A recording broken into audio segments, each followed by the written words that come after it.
Hi, Andrew from SACS. If you use the SACS work value scale, you'll come across a situation on occasions where a person in total has high values or low values. And this is a brief video to explain what it means when a person has low values. But first, let's talk briefly about what values are. The SACS work value scale is derived from research by Shalom Schwartz, who's a world leader in research into values. Schwartz looked at values in a life sense. The SACS work value scale measures values in a work sense because your work values, in fact, may be a little different from your general life values. We partnered with Deakin University to undertake a study to identify work values, and we identified 11 of them. And these 11 values are listed here, and they're typically represented in a circumplex. A circumplex is this round diagram, and this is an example of a result from a person who has low values overall. Now you'll see that there's a line in the middle, this blue line, and that is population average. So when a person's score is at that blue line, it means that they're exactly at the 50th percentile of the population of professionals in Australia and New Zealand, and so that's population average. You'll see in this case, this person's scores overall are low, so they are not high on any value. Their highest really is authority at the 32nd percentile. Now that's higher than only 32% of anybody who's ever completed this instrument in the past, so that's low. And traditional values are their second highest value, and that's at the 29th percentile. So what does it mean when people have these low scores? Well, I think there's a couple of things that you have to be aware of. When people have very strong values, they tend to relate best to people who have similar strong values. If you have people who have low values in certain areas, then they relate best to people who have similar low values. So for instance, let's pick out helping and supporting.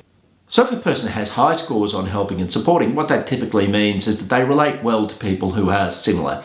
And so people who are high on helping and supporting tend to act in that way, tend to talk in that way, because these are goals.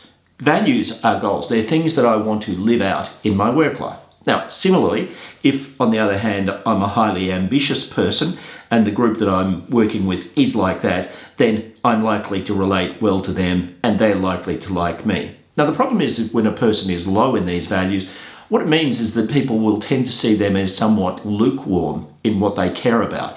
People who have high values tend to be more passionate, or perceived that way at least. People who have low scores tend to be more relaxed. Another thing to be aware of when a person is low in values is that it provides an opportunity for their personality to be more dominant. Now, what do I mean by more dominant?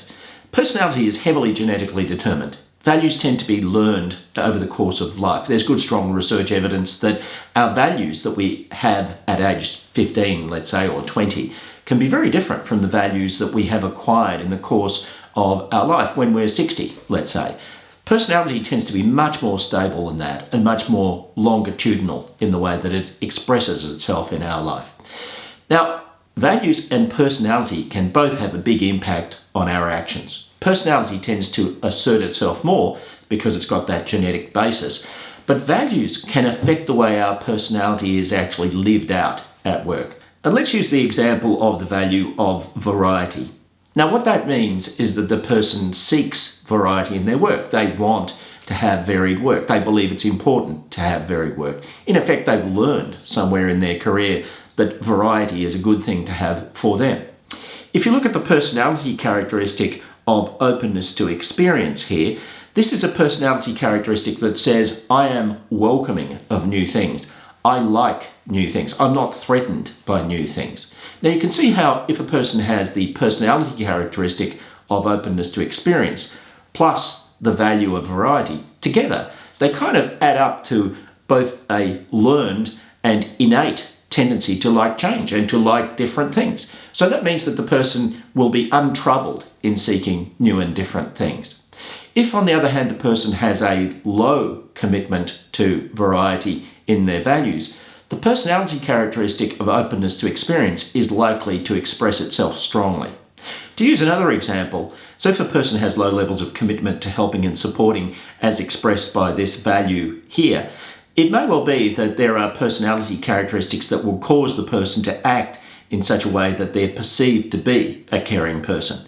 So integrity modesty will suggest that the person, if they're high in this, will be truthful and honest and straightforward and non-manipulative. So that's kind of benevolent. But as well as that, if the person is high in absence of anger, that sort of suggests a sense of being easy to get along with, not being cranky or difficult. And so that combination may cause the person to be somebody who will act in a kind, honest and supportive fashion to other people. So when values are low, look at the personality profile to see how that might play out, because it's unlikely that the values will overwrite the personality. And that can happen. You'll find situations where a person may be an intrinsically angry person, for instance, but they have a very high value in helping and supporting. And so most of the time what people see is the helping and supporting bit rather than the angry bit. When values are low, they tend not to be able to moderate or influence the way that the person's personality is lived out. If you'd like to find out more, click on the link near this video or be in touch with SACS and we'll do what we can to help.